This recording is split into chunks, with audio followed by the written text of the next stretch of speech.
Mesdames et messieurs, bonjour. Après avoir suivi cette cérémonie qui contribue à la promotion de l'éducation en RDC pour un Congo fort, organisée par la Fondation Denis Nyakeru, il est temps de vous informer à la une de ces samedis. Les USA réitèrent leur engagement à travailler ensemble pour lutter contre le changement climatique. Son ambassadrice l'a dit au garant de la nation, détail à suivre dans ces journaux. Nous parlerons élections également dans ces journaux. La Commission électorale nationale indépendante a rendu public vendredi la liste provisoire de partis et regroupements politiques retenus ou irrécivables devront batailler pour le législatif prévu en décembre 2023. Pendant 7 ans, Jean-Pierre Liaou range déjà le trop en faveur d'un second mandat du chef de l'État actuel à la présidentielle de 2023. À Guémena, dans le sud d'Oubongui, le vice-premier ministre en charge de la fonction publique a appelé la population de ces coins de la RDC au soutien aux actions et réalisations du garant de la nation. Madame, messieurs, voilà tout pour le titre. À toutes et à tous, bienvenue. Débutons ces journaux avec cette déclaration de l'ambassadrice américaine au chef de l'État, Félix Tshisekedi. En ses propos, je cite, « Je réitère notre engagement à travailler ensemble pour lutter contre le changement climatique et pour la protection de forêts, surtout pour que les gens qui travaillent ou vivent dans ces zones aient un mode de vie durable », elle a dit hier lors d'une rencontre avec le garant de la nation. Suivez. Après Belém, au Brésil, où il a pris part activement au sommet sur le bassin de l'Amazonie, le président de la République de retour au pays s'est entretenu dans la matinée de ce vendredi 11 août 2023 à la Cité de l'Union africaine avec Lucie Tamlin, ambassadeur des États-Unis d'Amérique en RDC. Ces entretiens se sont inscrits dans la suite de la visite à Kinshasa la semaine dernière de la sous-secrétaire d'État américaine Victoria Nuland, visite axée sur le renforcement du partenariat stratégique entre la République démocratique du Congo et les États-Unis, a indiqué l'ambassadeur américain. Dans un langage diplomatique marqué par la retenue, Lucie Tamlin dit avoir évoqué par ailleurs avec le chef de l'État Félix-Antoine Tshisekedi Tshilombo les sujets concernant la situation dans l'Est de la République démocratique du Congo et la participation de la RDC au sommet de Belém. On a échangé par rapport à les sujets qu'on a évoqués lors de cette réunion, la situation dans l'Est, la situation humanitaire. Nous avons aussi échangé par rapport à le sommet dont le président a assisté au Brésil. Et j'ai réitéré notre engagement pour travailler ensemble pour lutter contre le changement climatique et la protection des forêts, mais surtout pour les situations sur le terrain, pour les gens qui travaillent et qui vivent dans ces zones, pour qu'il y ait vraiment un mode de vie durable. Même si on n'en saura pas davantage, nous osons croire que ce tour d'horizon n'a pas éclipsé la situation pénible des déplacés internes dans l'Est du pays. Et à ce sujet, les États-Unis d'Amérique ont annoncé dernièrement par la voix de sa sous-secrétaire d'État une assistance humanitaire supplémentaire des USA à hauteur de 48 millions de dollars américains. Dans l'actualité également, le vice-premier ministre en charge de l'économie nationale a, lors du conseil de ministres d'hier, évoqué la situation du taux de change en RDC qui n'arrive toujours pas à corroborer avec le prix de biens sur le marché. Vital Kamerhe a ainsi martelé sur l'impérieuse nécessité de pratiquer le taux interbancaire qui devrait naturellement conduire à une baisse de prix de produits sur le marché. Je nous prie de suivre cet extrait choisi par Jacques Aboba.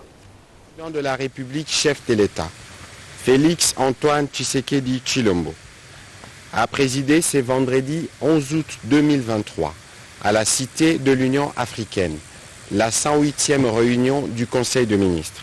5 points étaient inscrits à l'ordre du jour, à savoir 1. Communication du président de la République, chef de l'État. 2. Points d'information. 3.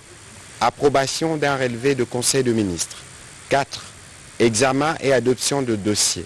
5. Enfin, examen et adoption de textes.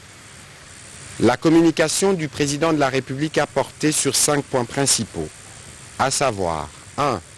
De l'encadrement des véhicules de transport de personnes et des marchandises sur l'ensemble du territoire national.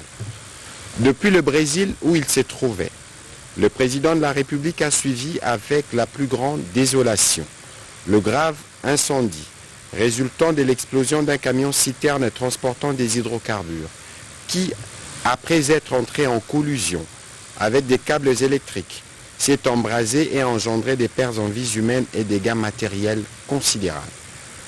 Il a présenté ses condoléances les plus attristées aux familles endeuillées et invité les autorités compétentes à faire toute la lumière sur cet effroyable drame et d'établir les responsabilités civiles et financières qui s'y rapportent. Cet énième drame, du fait de la défectuosité des engins routiers de transport de grand tonnage et de leurs lourdes conséquences sur le plan socio-économique, doit une fois de plus interpeller le pouvoir public à tous les échelons, tant national que provincial, sur la fermeté et la constance à avoir dans le respect, notamment de ce qui relève du contrôle technique des véhicules lourds et légers, ainsi que de la souscription obligatoire de toutes les assurances liées à l'exercice d'une profession, en l'occurrence celle du transport de personnes et des marchandises. Il n'est plus tolérable que l'insouciance de certains opérateurs économiques face à leurs responsabilités civiles du fait de la course effrénée aux marges commerciales et aux profits inconsidérés laisse à penser qu'il reviendra toujours à l'État de réparer les dégâts causés aux personnes et aux biens par leur négligence et leur refus de se conformer aux prescrits réglementaires. Changeons carrément de chapitre pour parler élections. Je le disais même en titre de ce journal, la Commission électorale nationale indépendante a rendu public vendredi la liste provisoire de partis et regroupements politiques retenus ou irrécevables devant batailler pour le législatif prévu en décembre 2023. Tétis Samba. Au total, 66 structures politiques ont atteint le seuil de recevabilité contre 51. Sur un total de 28 791 candidatures reçues, 4 496 ont été déclarées non conformes, 24 295 déclarées conformes, dont 23 653 recevables et 642 irrécevables. Pour les candidatures recevables, il y a 19 698 hommes, soit 83%, et 3 955 femmes, soit 17%. De ces candidatures, il y a 155 candidats indépendants, 3 785 candidats présentés par les partis politiques et 19 713 candidats présentés par les regroupements politiques. Ces chiffres ont été annoncés par le président de la Commission électorale nationale indépendante, Denis Kadima Kazadi, lors de la publication ce vendredi 11 août 2023 de la liste provisoire des candidatures déclarées recevables et irrécevables à la députation nationale. La CENI déclare recevables 155 candidatures. Toutes ces listes de candidatures indépendantes et des listes de partis et regroupements politiques seront disponibles sur le site internet de la CENI www.ceni.cd. La CENI rappelle aux partis et regroupements politiques ainsi qu'aux candidats indépendants que, conformément aux dispositions des articles 25 de la loi électorale, les contestations relatives à la validité des candidatures sont portées devant la Cour constitutionnelle dans un délai de 5 jours ouvrables à dater de la publication. Et la Cour constitutionnelle, à son tour, dispose d'un délai de 10 jours ouvrables pour rendre ses décisions à compter de la date de sa saisine, conformément aux dispositions de l'article 27 de la loi électorale. Auparavant, le rapporteur de la CENI, Patricia Nteyamoulela, a fait la lecture de la décision portant publication de la liste provisoire des candidatures des députés nationaux. La cérémonie s'est déroulée dans la salle Abbé Apollinaire Malumalou en présence des membres de l'Assemblée plénière de la centrale électorale. En bref, l'humanité célèbre ce 12 août 2023 la journée internationale de la jeunesse placée sous le thème « Dialogue ». Compréhension mutuelle en RDC, le ministre congolais en charge de la jeunesse a sensibilisé le jeune à la création d'un monde meilleur pour tous. Nous y reviendrons avec force et détails dans nos prochaines éditions. Accueilli avec ferveur à Guémena, dans la province du Sud-Ubangui, le vice-premier ministre en charge de la fonction publique a appelé la population de ces coins de la RDC à soutenir des actions et réalisations du garant de la nation à travers le programme de développement à la base de 145 territoires. Jean-Pierre Liaou a aussi évoqué de réformes en cours au sein de l'administration publique. Un reportage de Nadine Kilocho, Cédric Enena, dans un film de Moké Maluma. Arrivé à Guémena, chef-lieu de la province du Sud Ubangui, le vice-premier ministre en charge de la fonction publique Jean-Pierre Liaou a vécu un moment de connexion avec la population, venu en masse à l'aéroport pour un accueil digne de son nom aux responsables des ressources humaines de l'État. Dans sa communication, le patron de l'administration publique, Jean-Pierre Liaou, a prononcé des paroles qui ont donné espoir à la population de Guémena, en démontrant la ferme détermination du chef de l'État, celle de changer la donne malgré le lourd passif dont il a hérité. Cette volonté se matérialise sur terrain avec l'exécution du programme des 145 territoires, avec l'ambition d'atteindre l'interconnexion des provinces par la réhabilitation et construction des routes d'intérêt national. Président de la République, ailleurs avec une vision. C'est vrai, ma défi à relever Zali Ming, mais vision à l'obité, et Sengeli, tout ça la armée à Sika, police à Sika, administration publique, il y a Sika. École à Sika, gratuité de l'enseignement, couverture santé universelle, programme il y a 145 territoires pour la territoire, et une ambition, il y a qu'à interconnecter ma province. Sécurité sociale, retraite, et ça la révaloriser. Le VPM Jean-Pierre Liaou a martelé sur la mise en œuvre des assignations du chef de l'État visant le redressement et la modernisation de l'administration publique. Déjà, la réforme de l'administration est entamée avec beaucoup d'innovation pour la maîtrise des effectifs et de la masse salariale grâce à l'opération d'identification biométrique, le rajeunissement en passant par la mise à la retraite digne, la dématérialisation avec la mise en place du portail numérique. Tant que constituer fichier fiable, frappe, pour accélérer ce processus, nous devons déjà la retraite. Bakolo, bakende, jeunes va remplacer. Les jeunes, on va remplacer. Nous avons un concours. Système de privilège et de recommandation. Il faut qu'il y ait place dans la méritocratie. On a la moindre un ministre, on a la moindre un gouverneur, on a le même traitement. En outre, le VPM Jean-Pierre Liaou va procéder à la vulgarisation de la loi sur le régime spécial de sécurité sociale des agents publics de l'État, couvert par la CENSAP. Dans un autre registre, les femmes entrepreneurs de la RDC bénéficiaires de fonds COPA financés par le projet de la Banque mondiale viennent d'être primés à l'issue d'un forum initié par l'Association de femmes entrepreneurs du Congo. Un reportage de Mireille Ndeke et Joël Mabaya.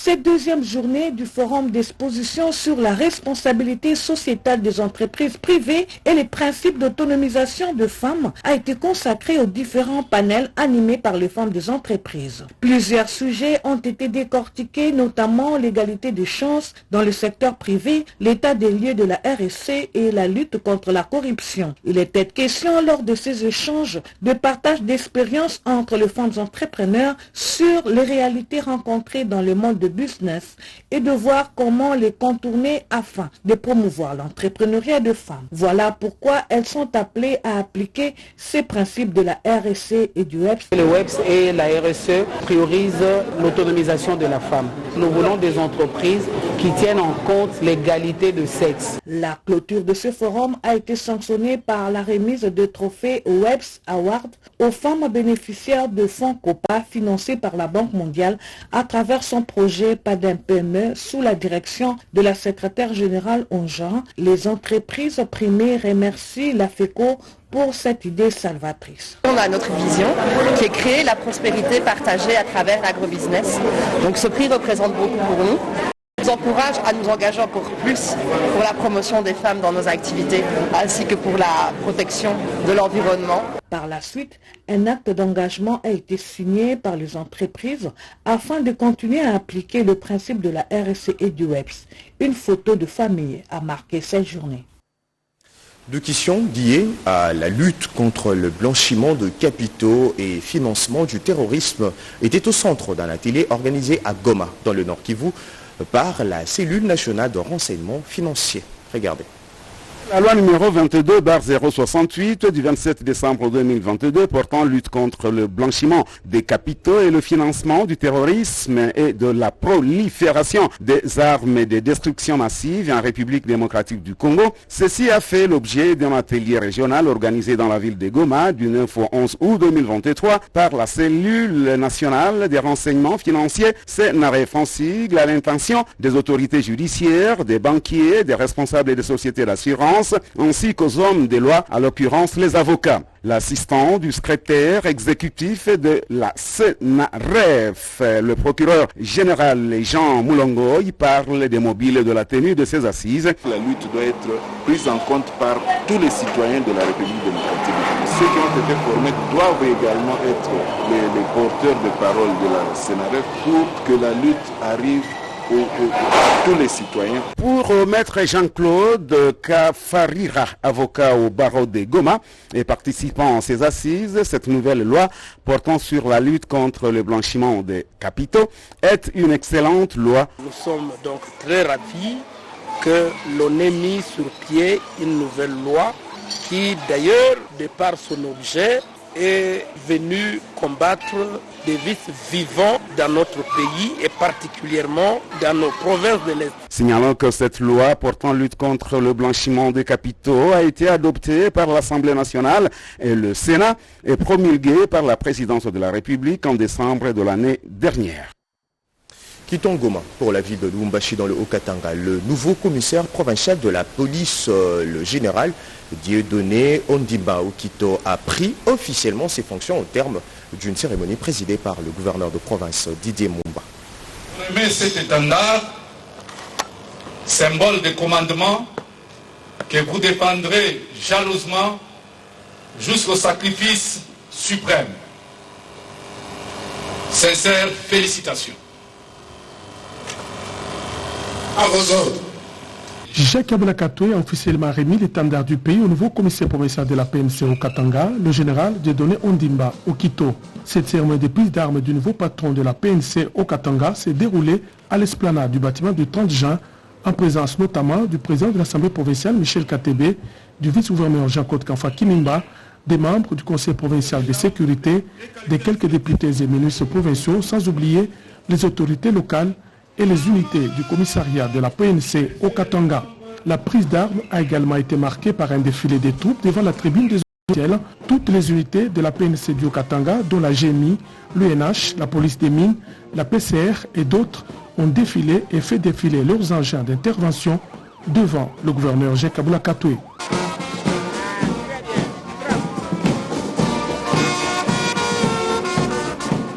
Il faut noter que cette remise officielle de l'étendard au nouveau commissaire provincial de la PNC du Haut-Katanga, le général Dieudonné Ondimba Okito, intervient quelques jours après la remise et reprise avec le commissaire sortant, le général Louis Segon Karawa.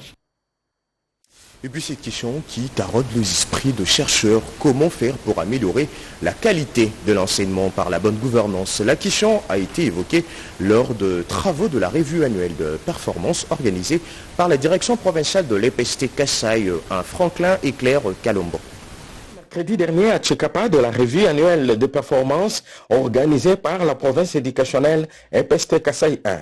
Les travaux de ce forum ont été placés sous le thème « Améliorer la qualité de l'enseignement par la bonne gouvernance et la redevabilité ».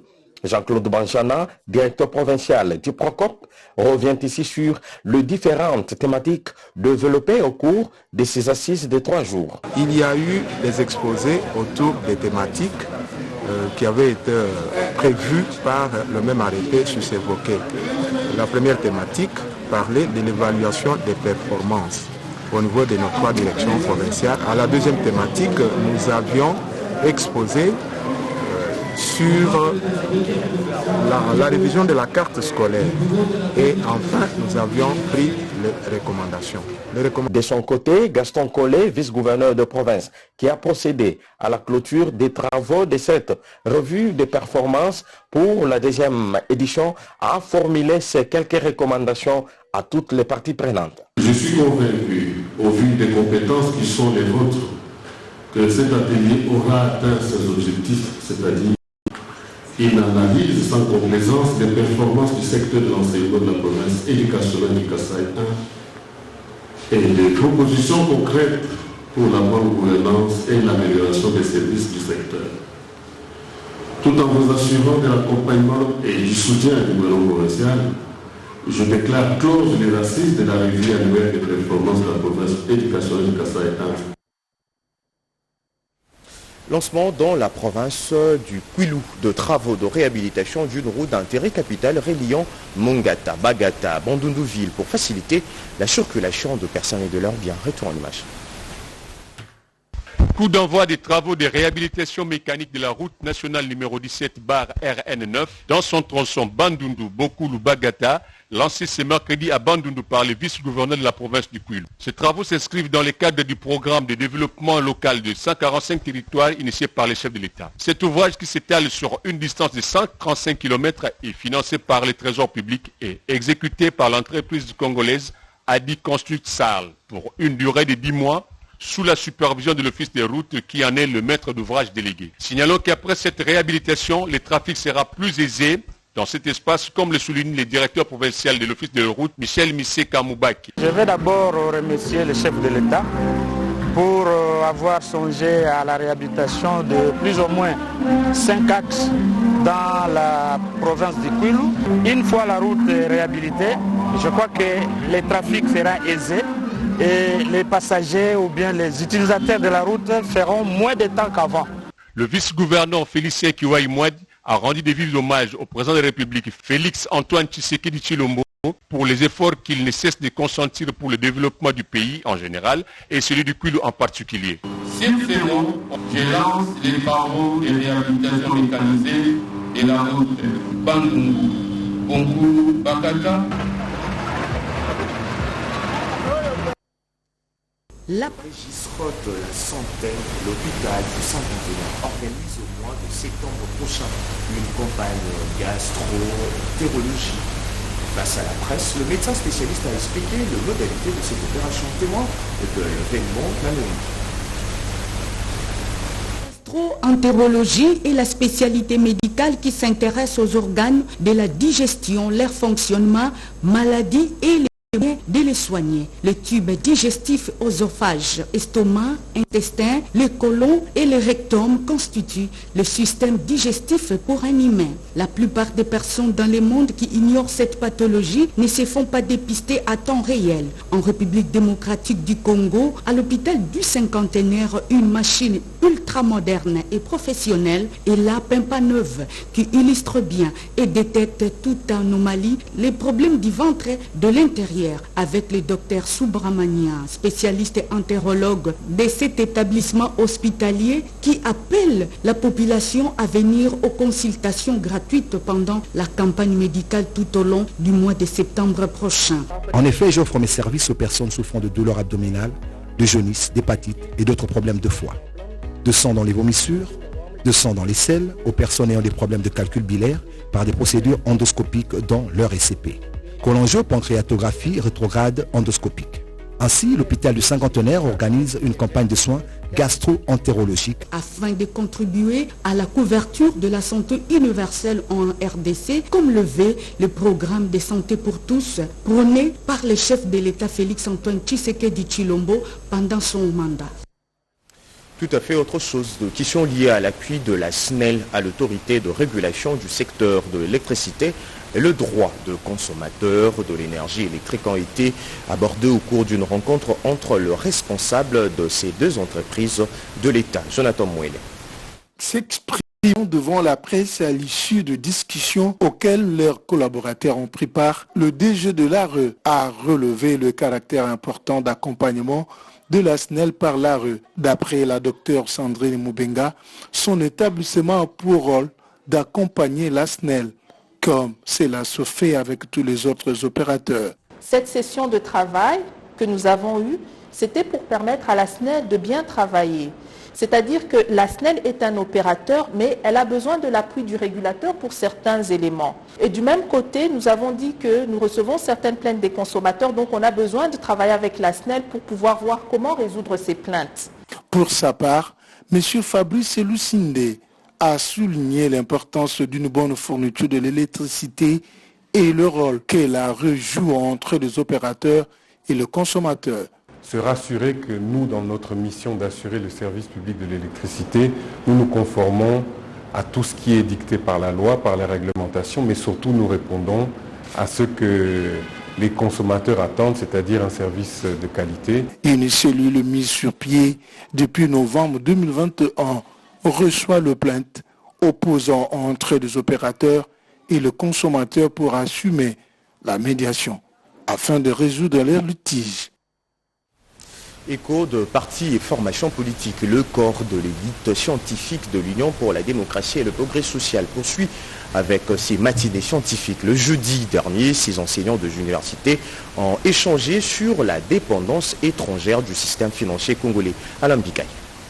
Engagés dans la recherche des solutions aux problèmes de la société congolaise, les corps de l'élite scientifique de l'IDPS étaient en matinée scientifique sur l'insularité et la dépendance étrangère des banques en République démocratique du Congo. Dans son exposé, l'orateur du jour, professeur Cyprien Moulumba, a fustigé le fait de voir les systèmes financiers congolais contrôlés par les étrangers. Depuis la faillite des nouvelles banques de Kinshasa, il n'y a jamais eu de banque congolaise, a-t-il rappelé. Pour lui, cette situation ne favorise pas la stabilité économique de la République démocratique du Congo et ne contribue pas à la création de millionnaires congolais comme le veut le chef de l'État Félix-Antoine Tshisekedi Tshilombo.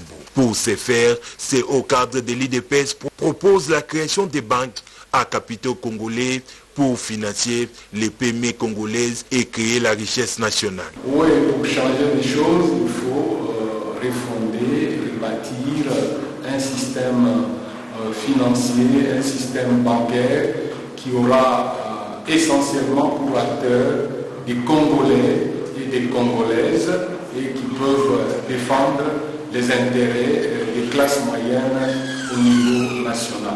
Et au coordonnateur national de ces structures spécialisées de l'IDPS, Dr Soft Mukuna, d'ajouter. Parmi le boulot de traitement que nous avons actuellement, c'est cette fluctuation du taux des dollars, ainsi de suite, d'où on devait approcher les spécialistes du parti, pour nous donner de la matière pour qu'on sache qu'est-ce qui est à la base. Plusieurs recommandations ont été formulées au gouvernement pour la stabilité des monnaies locales.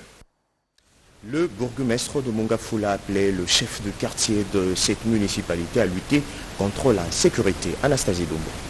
La commune de Mongafula que dirige le bourgmestre Séverin Lumbu Malamba se veut une commune solution parmi les 24 que compte la ville-province de Kinshasa. Voilà ce qui justifie l'organisation d'un séminaire de 3 jours par le responsable de la structure UNAJAC, Union nationale de jeunes acteurs du changement. Séminaire organisé à l'intention des autorités administratives et le chef de service de cette municipalité. Pour ce premier jour, 4 groupes de travaux ont été formés en vue d'apporter des amendements ainsi que quelques améliorations au sein de cette municipalité. Jocelyn Lenguissa, responsable de l'UNAJAC, est revenu sur la motivation quant à l'organisation de ces assises. Il était donc question ici de mettre les différentes couches de la population, chefs de quartier y compris, et les administrateurs ensemble pour réfléchir sur un canevas pour l'élaboration du PCD. Et nous avons utilisé comme méthode plutôt de travail le développement communautaire basé sur les autres. Séverin Lumbu Malamba, initiateur de cette formation.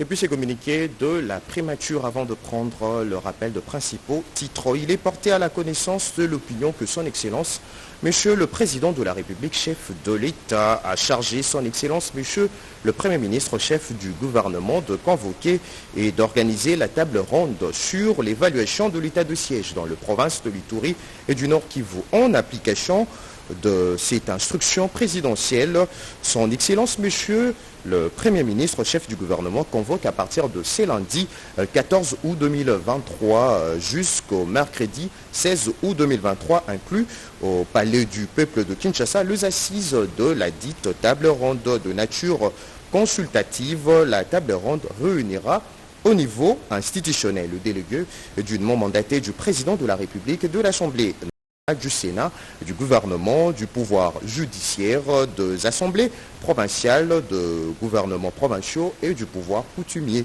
Au niveau de la société civile, délégués dûment mandatés de confessions religieuses, de diverses organisations et associations reconnues, ceux de la Fédération des entreprises du Congo FEC ainsi que les experts sont Excellence, Monsieur le Premier ministre, chef du gouvernement, invite le responsable des institutions, organisations et associations civiles précitées qui ont formellement reçu ces invitations à lui faire parvenir toute la liste de délégués et à envoyer ces derniers au palais du peuple de Kinshasa ce dimanche 13 août 2023 à partir de 15h heure de Kinshasa en vue de leurs accréditations.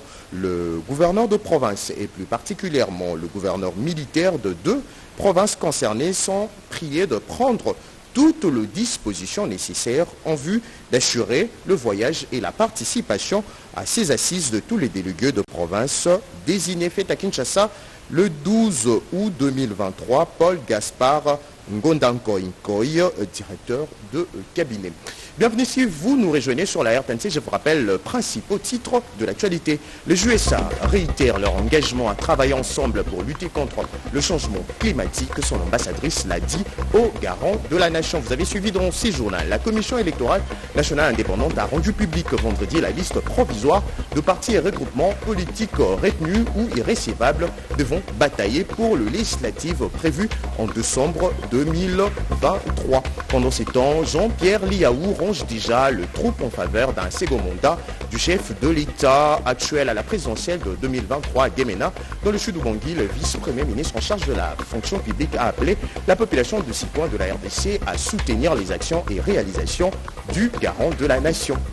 Mesdames, Messieurs, c'est journal de la rédaction, coordonné par Jacques Kababa Moukoubina Sedouga, réalisé par Pati Kwedi, Natacha Kumpava et terminé. Ils ont été assistés d'Onzengele, Bassosa, Gédéon Kola, Tadechi Kaya, Eline Toumba, Alain Ngalia et la rédaction des informations TV de la RTNC souhaite un heureux jour de naissance à Sylvie Moembo, journaliste à la RTNC. Je nous retrouve dans quelques heures pour de nouveaux titres à l'actualité. À très bientôt.